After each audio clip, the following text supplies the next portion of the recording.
안녕하세요. 차기호수와 고급 물리학 2 멤버십 코스 8번째 시간 양자역학을 하고 있습니다.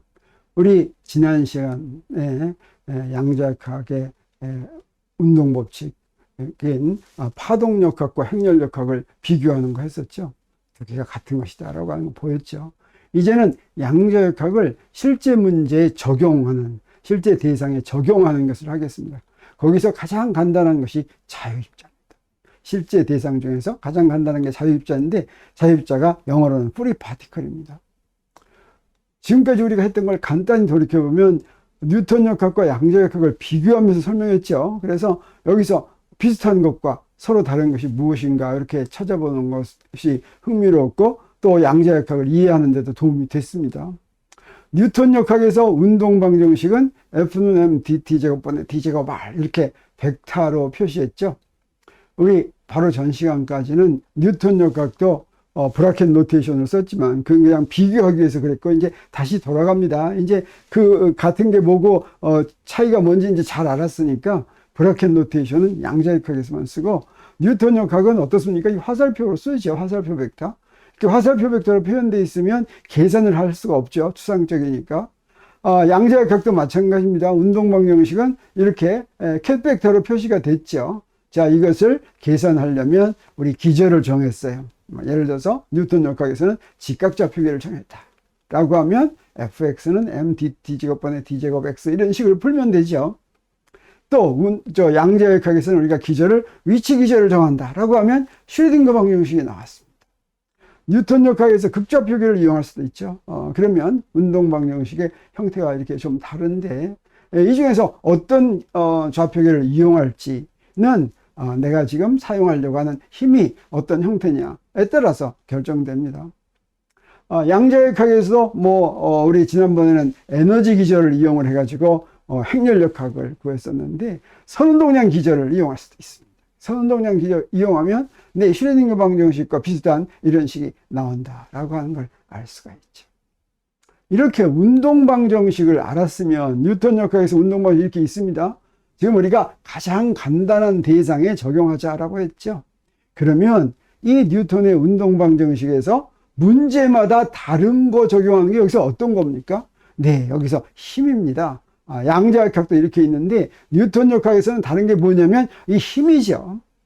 그리고 양자역학에서 이 힘에 해당하는 것이 바로 양자역학에서는 뭡니까? 포텐셜 에너지입니다. 나머지 부분은 문제가 달라져도 똑같죠.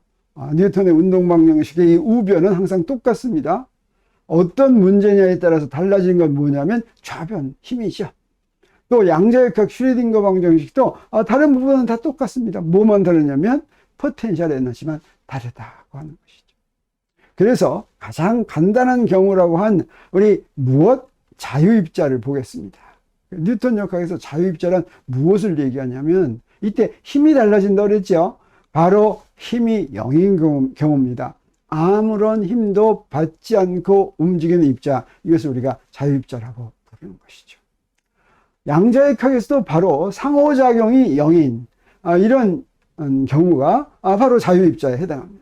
그래서 자유입자에 대한 슈레딩거 방정식을 푼다라고 하는 것은 Vx가 0인 그런 슈레딩거 방정식을 푼다, 이런 얘기가 되겠습니다.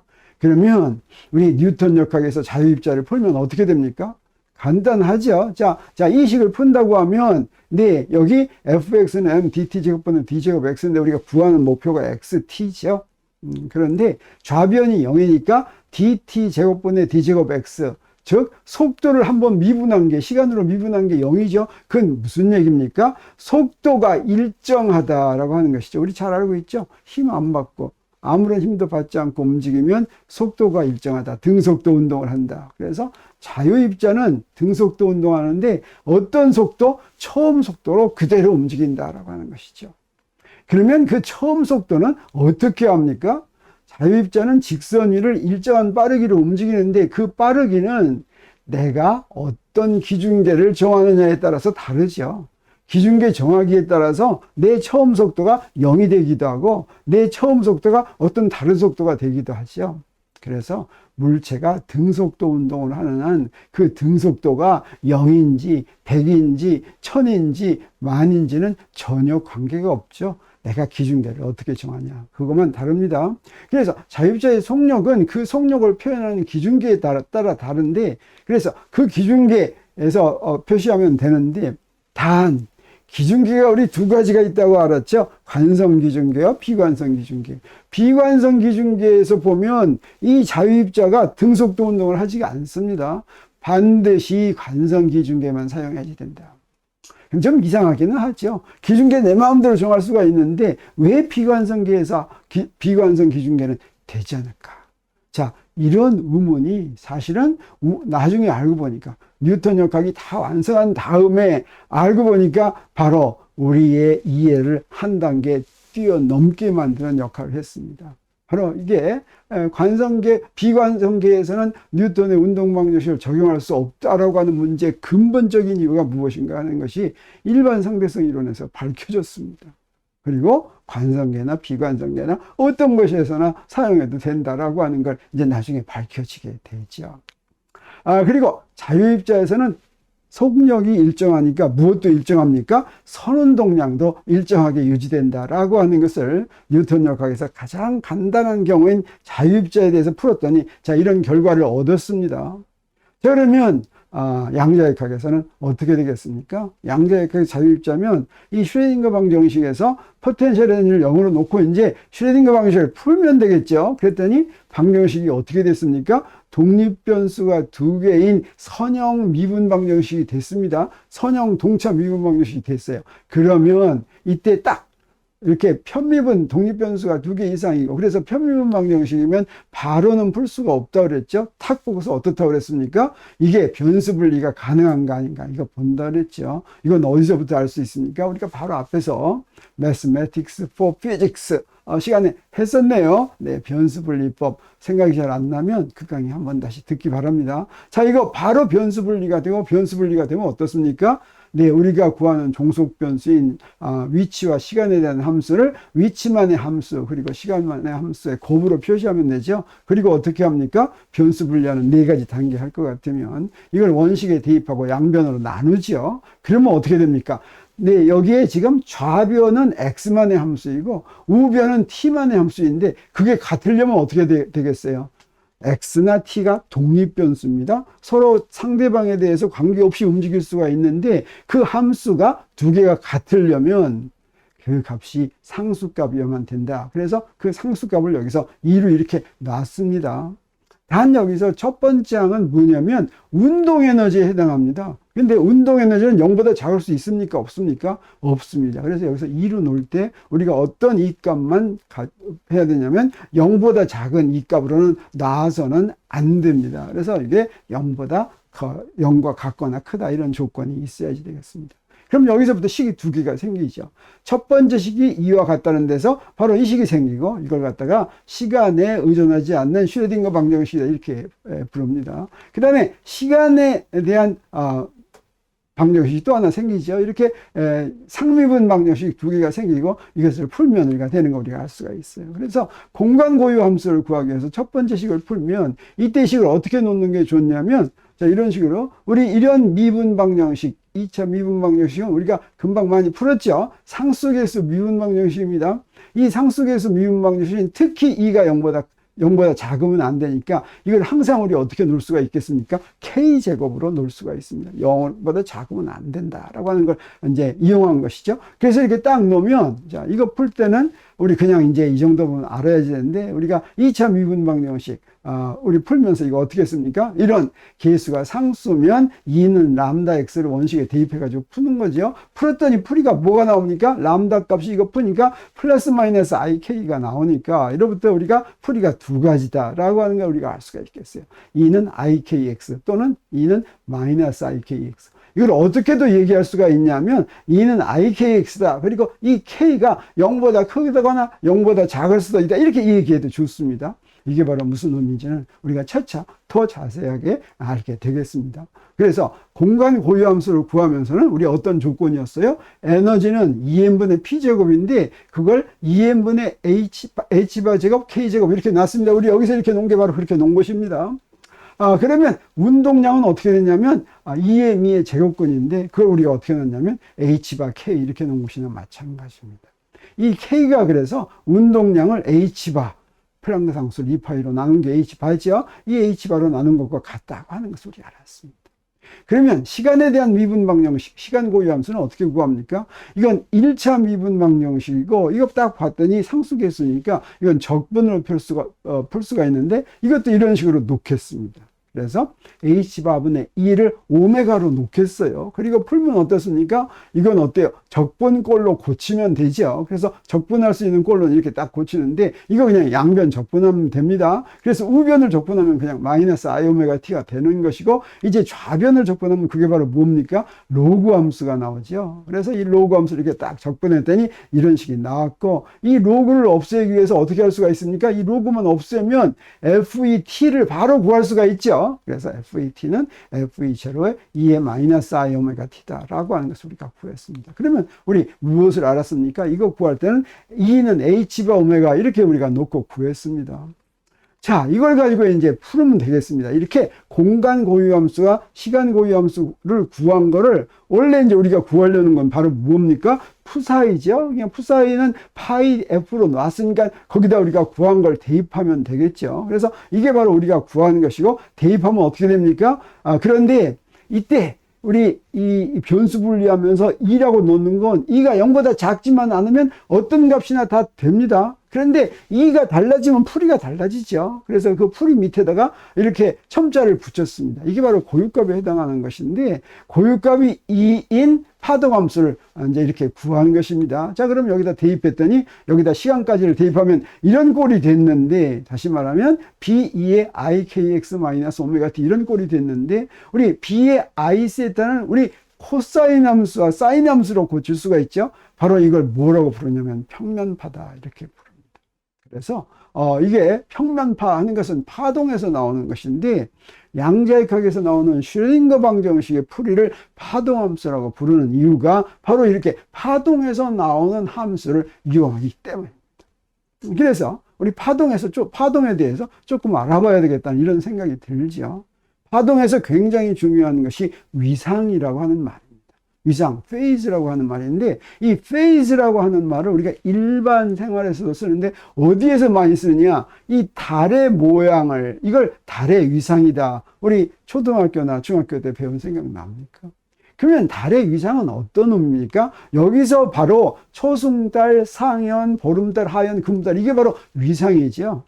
자, 달의 모양은 어떻습니까? 주기적으로 바뀌죠. 똑같은 게 반복됩니다. 그 똑같은 게 반복되는 일련의 모양 중에서 어느 하나다라고 얘기하는 것이죠. 바로 똑같이 반복되는 것 중에 하나를 골라서 얘기하는 것. 이게 바로 위상이다. 주기적으로 바뀌는 달의 형태 중 하나다라고 하는 뜻이 되겠습니다.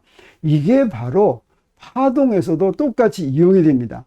그래서 파동을 표시하는 데 이용하는 사인 함수와 코사인 함수에 대해서 볼 것 같으면 어때요? 우리가 사인 세타를 그린다고 하면 여기다 이렇게 딱 좌표축을 그려놓고서 그리죠. 이렇게 그리죠. 자, 이렇게 그렸는데 보니까 똑같은 모양이 이렇게 반복되죠. 이걸 우리가 뭐라고 얘기합니까? 사인 함수는 위상이 반복된다. 이렇게 얘기합니다. 자, 그러면 코사인 세타는 사인 세타하고 아주 다릅니까? 그렇지가 않죠. 코사인 세타는 어떻게 생겼어요? 시작만 좀 다르죠. 시작만 좀 다르지만 모양은 같죠. 그래서 뭐라고 얘기합니까? 코사인 함수는 사인 함수와 똑같은데 뭐만 다르다? 위상만 다르다. 이렇게 이야기합니다.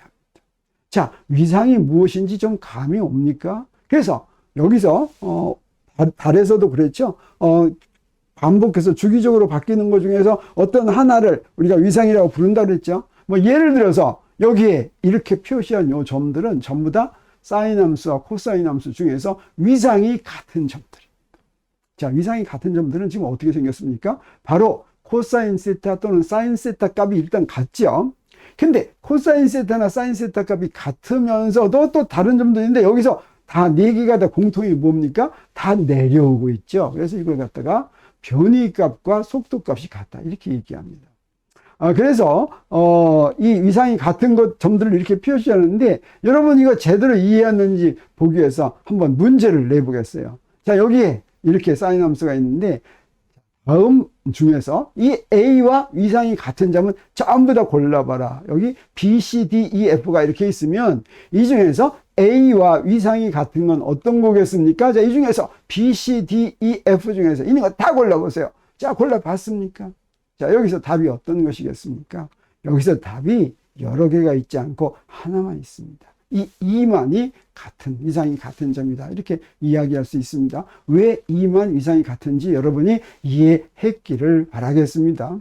자, 그러면 파동을 얘기할 때는, 이건 어떤 파동이야? 라고 하는 파동의 성질을 대표하는, 용어, 물리량이 뭐가 있냐면 주기와 파장이 있습니다. 여러분 주기와 파장 잘 알죠? 파동이란 진동이 전달되는 현상인데 주기는 그 중에서 진동과 관계합니다. 진동이 한 동작 하는데 걸리는 시간을 주기라고 얘기합니다. 이 주기를 무엇으로도 표시하냐면 사실은 알려주는 양은 똑같은데 진동수로도 표시합니다. 진동수하고 주기는 그래서 관계가 있어요. 주기의 역수가 바로 진동수입니다. 이거 말로 하면 단위 시간 동안, 우리가 시간은 단위를 주로 초를 이용하죠. 그래서 단위 시간 하면 1초입니다. 1초 동안 하는 진동의 숫자입니다. 그래서 주기가 10초다. 그러면 1초에 10분의 1밖에 안 하죠. 그래서 진동수는 10분의 1이다. 이렇게 얘기할 수가 있겠습니다.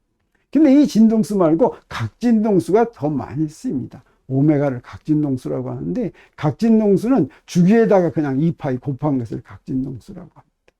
그리고 파동과 관계된 성질이 뭐냐면 파장인데 파장은 주기와 연관이 있습니다. 한 주기 동안 파동이 진행한 거리를 파장이라고 합니다. 우리 주기가 있으면 주기의 역수를 진동수라고 했죠. 그래서 파장의 역수를 뭐라고 그랬으면 좋겠죠. 뭐라고 그랬으면 좋겠습니까? 파장수? 네, 요거 그냥 파동수 뭐 이럴 텐데 이런 말은 사용하지를 않습니다. 그래서 이건 뭐가 되겠어요? 파장의 역수가 될 텐데 이용하지 않는다. 이거를 말로 하면 단위 길이 하면 1m. 1m의 파동이 몇 개 들어있나 이런 게 이제 파동수라고 할 수가 있겠는데 이게 파장의 역수가 되지만 우리 물리에서 이 물리량은 이용하지 않습니다. 대신 뭘 이용하냐면 여기 진동수 때문에 각진동수 썼죠. 여기 파동수 때문에 파수 그래가지고 이게 바로 파동수에다가 2파이를 곱하는 것입니다. 그래서 이 파수 K가 각진동수 오메가보다, 파동수라는 것보다, 파동수는 아예 안 쓰이는데, 이것들을 영어로 부를 때는 뭐라고 하냐면, 주기를 뭐라고 그래요? 피어리어드, 이렇게 얘기하죠. 진동수는 어떻습니까? 진동수는 T분의 1인데, 이 진동수는 영어로 뭡니까? 프리퀀시, 이렇게 얘기합니다.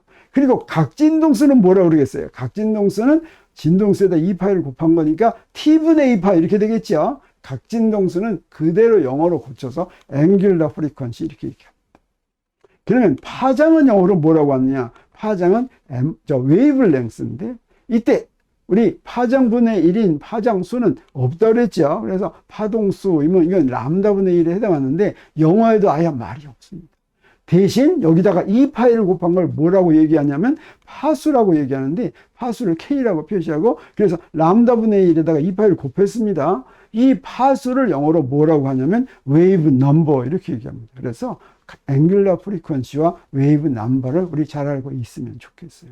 그러면 이 파동은 움직이는 속력이 있겠죠. 이 파동의 속력은 어떻게 구하냐면 우리 파동은 무엇으로 정해진다고 그랬어요? 주기하고 파장으로 정해진다고 그랬죠. 주기는 진동 한 번 하는데 걸리는 시간이고 파장은 한 주기 동안에 간 거리죠. 그러면 여기서 파동의 속력은 파동이 이제 빠르기인데 이 빠르기 어떻게 구하면 되겠습니까? 한 주기 동안에 파장만큼 가니까 T분의 람다 이러면 되겠죠. 근데 T분의 1이 뭡니까? F죠. 그래서 람다 F 이렇게 하면 되겠어요. 또 람다를 어떻게 고쳐 쓸 수가 있어요? K분의 2파 이렇게 고쳐 쓸 수가 있죠. F는 또 어떻게 고쳐 쓸 수가 있어요? 오메가분의 2파 이렇게 고쳐 쓸 수가 있죠. 그래서 2파이가 상쇄되고 K분의 오메가 다시 말하면 파수분의 각진동수도 역시 파동의 속력인데 그러면 여기서 파장이나 진동수가 바뀌면 속력이 바뀌겠습니까? 안 바뀌겠습니까? 막 이런 생각을 하게 되죠. 근데 파동의 속력은 무엇에 의해서만 결정이 되냐면 매질에 의해서만 결정이 됩니다. 그래서 그 매질에서 파장이 다른 파동이 가면 진동수가 바뀌어요. 어떻게? 속력을 맞추기 위해서. 그래서 속력이 먼저 맞춰지고 파동하고 파장은 자유롭게 변할 수가 있는 게 아니라 그 속력에 맞도록 변한다라고 하는 것을 반드시 기억해야 되겠습니다. 그러면 이런 파동을 식으로 표현하려면 어떻게 할까? 가장 간단한 진동 중에서 단순 조화 진동이라는 진동이 전달되는 식을 어떻게 표시하냐면 이렇게 사인 함수를 이렇게 표시합니다. 코사인 함수를 표시해도 좋아요. 위상만 달라질 뿐입니다. 그랬을 때 이 람다분의 2파 이게 바로 뭐였습니까? K였죠. 그 다음에 이 T분의 2파 이게 뭐였어요? 오메가였죠. 자, 여기에 사인 람다분의 2파이 X한 게 사인 함수는 주기가 얼마입니까? 2파이죠. 그러면 길이에서는, 위치에서는 람다만큼 가면 그게 2파이만큼 가는 거나 마찬가지죠. 근데 시간에서는 어떻습니까? 주기만큼 가면 그게 가는 거나 마찬가지죠. 그래서 여기에 람다분의 2파이가 있고 여기에 t분의 2파이가 나오는데 이렇게 람다분의 2파이 이렇게 복잡하게 쓰는 것보다 kx 이렇게 쓰는 게 훨씬 낫겠죠. 근데 이 k가 바로 뭡니까? 파수, 웨이브 넘버죠. 이 파수가 바로 뭡니까? 파장분의 1에다가 2파이를 곱한 거죠. 파장분의 1에다가 2파이를 곱한 게 파수가 더 많이 쓰이는 이유가 바로 이런 겁니다. 파동을 표현하는데 람다분의 2파이가 이용이 되는데 람다분의 2파이 쓰는 것보다 k가 낫죠. 그 다음에 여기에 오메가도 t분의 2파이, 주기분의 2파이보다 그냥 각진동수 쓰는 게 좋죠. 그래서 그냥 진동수보다 각진동수가 더 많이 이용이 된다. 이렇게 얘기할 수가 있습니다.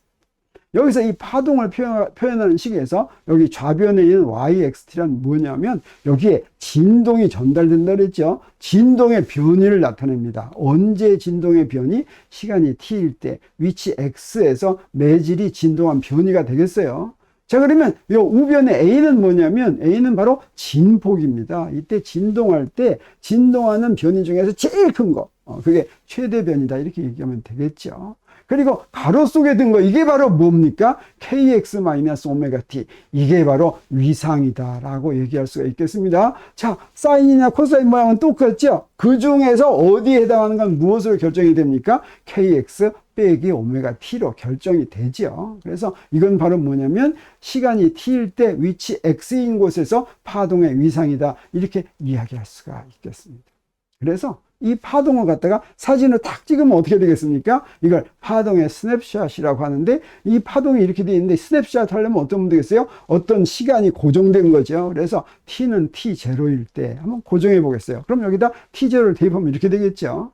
근데 이거 t0 복잡하니까 t0가 0일 때를 보겠어요. 그럼 t0가 0일 때 이 식은 어떤 모양이 되냐면 이런 사인 함수가 되죠. 사인 kx. 그래서 사인 kx가 어떤 모양입니까? 이게 바로 스냅샷입니다. 시간이 지나면 어떻게 되겠어요? 요게 위상만 좀 바뀌게 되겠죠. 그러면 파동의 속도는 이런 파동, 이런 위상이 어떻게 해야 될까? 자, 여기에 파동이 간다고 하는 것은 지금 매질이 지금 이렇게 움직이고 있는데 어떤 한 부분만 보세요. 우리가 수직축을 이렇게 그린 게 한 부분입니다. 그때 보니까 어때요? 지금 이게 막 파동이 지금 오른쪽으로 가고 있는 것처럼 보입니까? 안 보입니까? 근데 저기에 이 노란 데 있는 빨간 점을 보세요. 이 빨간 점은 어떻습니까? 그 자리에서 올라갔다 내려갔다 합니다. 어떤 위치에서나 그 점은 그냥 제자리에서 왔다 갔다만 하는 거예요. 매질은 안 움직입니다. 그냥 진동만 하고 있어요. 그런데 오른쪽으로 움직이는 것처럼 보이죠. 우리가 무엇을 보기 때문에 그러냐면 위상이 같은 점을 지금 보기 때문에 그렇습니다. 그래서 파동의 속력이라고 하는 것은, 파동의 속도라고 하는 것은 위상이 같은 점이 움직이는 거다. 매질은 제자리에서 진동만 하고 있는데 파동은 바로 위상이 일정한 위치가, 위상이 어떤 값인 위치가 이동한다. 그게 이제 움직이는 모습을 보는 거. 이게 바로 파동의 속력이다. 이렇게 얘기한다는 거죠. 그러면 이 파동의 속력이 얼마인지는 어떻게 구할 수 있을까? 아까 위상이 어떤 거라고 그랬습니까? 이게 위상이라고 그랬죠. 그래서 자, 요 위상이 일정하다라고 놓는 것입니다. 자, 위상이 파이 제로인 점만 보는 거예요. 위상이 0인 점만 본다. 또는 위상이 뭐 5인 점만 본다. 이것만 봅니다. 자, 그러면 이때 바뀌는 건 무엇입니까? x와 t죠. x와 t가 바뀌면서 위상이 일정한 x를 볼 것 같으면 어떻게 하면 되겠어요? 이거를 양변을 미분하면 됩니다. 그래서 양변 미분하면 뭐가 되냐면 k dx 빼기 오메가 dt인데 우변의 일정은 미분하면 0이겠죠? 0이 됩니다. 여기서부터 우리 뭘 구할 수가 있어요? dt분의 dx. 근데 dt분의 dx가 이게 바로 뭡니까? 속도죠. 근데 이 속도가 어떻게 주어집니까? k분의 오메가. 아까 우리 구했었죠. 자, 이게 플러스 v인데, 여기서 플러스 v란 무슨 얘기냐면, 이 파동을 이렇게 표현하는 것은 파동이 지금 플러스 x 방향으로 진행하고 있다라고 하는 것이죠.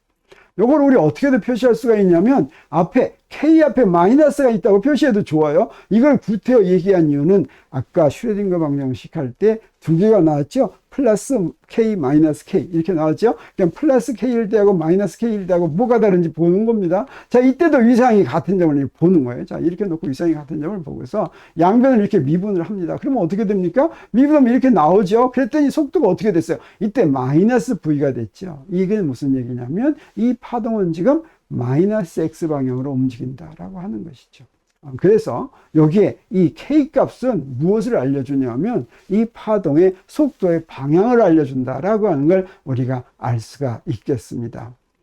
그리고 이렇게 파동이 생기면 언제 맨 처음에 파동이 생긴 데가 있어야 되겠죠. 그걸 뭐라고 부르냐면 파동이 맨 처음 시작된 위치라고 합니다. 여기 이렇게 파동이 있다면 어떻습니까? 지금 파동이 퍼져나가면 가운데 점이 파원인 것 같죠. 자, 이렇게 3차원으로 그리면 이렇게 됩니다. 지금 가운데 점에서부터 파동이 이렇게 퍼져나갔죠. 파동 중에서 음파의 파원을 뭐라고 부르냐면 음원이다 이렇게 얘기합니다. 그래서 음파가 처음 시작된 위치. 그럼 빛이 맨 처음 시작된 위치는 뭐라고 그러겠어요? 그 광원이다 이렇게 이야기합니다. 이제 파면, 웨이브 프론트를 소개합니다. 파면이란 파동에서 위상이 같은 점들로 다 연결하면 면이 됩니다. 이걸 갖다가 파면이라고 하는데, 자, 여기서 우리 파원에서부터 이렇게 퍼져나갈 때 원으로 표시된 거 있죠. 이 원이 사실은 구표면이 되겠어요. 이게 바로 파면이 되겠습니다. 이것을 다르게 표시하면 이런 식으로도 표시할 수가 있겠어요.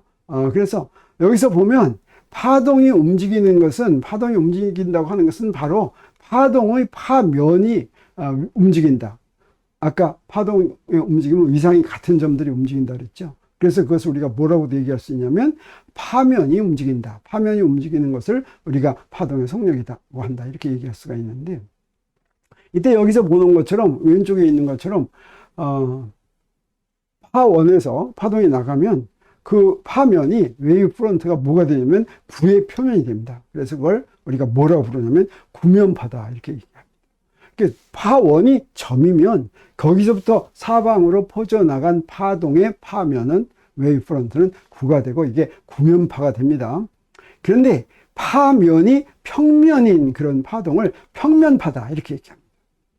이 평면파는 어떻게 해서 생길 수가 있냐면, 평면파를 처음부터 만들려면 어렵지만 우리 구면파가 있으면, 구면파가 아주 멀리 가면 그러면 어떻게 되겠어요? 그 구의 표면이 가까운 데서 보면 평면이나 마찬가지처럼 보이겠죠. 여기 이렇게 파동이 있다면 여기서 가는데 굉장히 멀리 가면, 그러면 저 멀리서는 어떻습니까? 파면들이 서로 평행인 평면처럼 이렇게 얘기할 수가 있죠. 그래서 구면파의 파원이 굉장히 멀면 우리 그걸 평면파로 취급할 수 있다 이렇게 얘기합니다.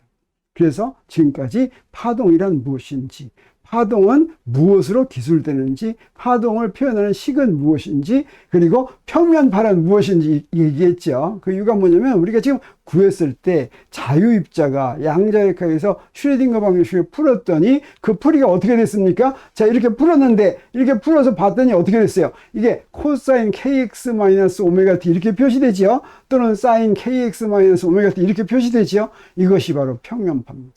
그래서 자유입자에 대한 양자역학의 풀이, 파동함수는 이게 평면파다, 평면파 풀이다 이렇게 얘기합니다. 그래서 이걸 파동함수라고 부르는 이유도 바로 여기서 왔다 이렇게 얘기할 수가 있는데, 우리 뭘 알 수 있어요? 자유입자의 파동함수는 평면파에 대한 함수하고 똑같다라고 하는 것을 여기서 알았죠. 그 다음에 자유입자를 대표하는 파동함수의 파수 K, 이거 사인 kx-오메가 t, 여기서 나온 k가 그대로 어디에 쓰였습니까? 양자역학에서 쓰였죠. 그 다음에 파동에 나오는 각진동수 오메가가 바로 어디에 쓰였습니까? 네, 파동함수에 쓰였죠. 그때 그렇게 쓰였을 때 관계가 뭐냐면 k는 h바분의 EME의 제곱근인데 이게 바로 h바분의 운동량과 같았죠. 그래서 양자역학에서 운동량을 H바로 나눈 것이 실제로 파수의 역할을 합니다. 우리가 파수라고 요 K를 양자역학에서도 파수라고 이렇게 부릅니다. 그리고 에너지를 H바로 나누면 이게 바로 각진동수에 해당합니다. 이거 각진동수로 우리가 부른다고 하는 것이죠. 그래서 양자역학에서 가장 간단한 경우는 바로 자유입자고, 이 자유입자에 대한 슈레딩거 방정식을 풀면 평면파 풀이가 나온다는 것까지 했습니다. 자, 오늘은 여기서 마칩니다. 그리고 이 평면파 풀이가 갖는 의미가 무엇인지, 그것을 우리가 어떻게 해석해야 되는지, 자, 양자역학에서 가장 간단한 대상에 대한 풀이로부터 우리 양자역학을 해석하는 방법을 미리 조금 알고 그 다음 조금씩 나가겠습니다. 그래서 다음 시간에는 이 평면파 풀이를 어떻게 해석하는가, 여기서부터 우리가 무엇을 알 수 있는가, 이런 것들을 공부하려고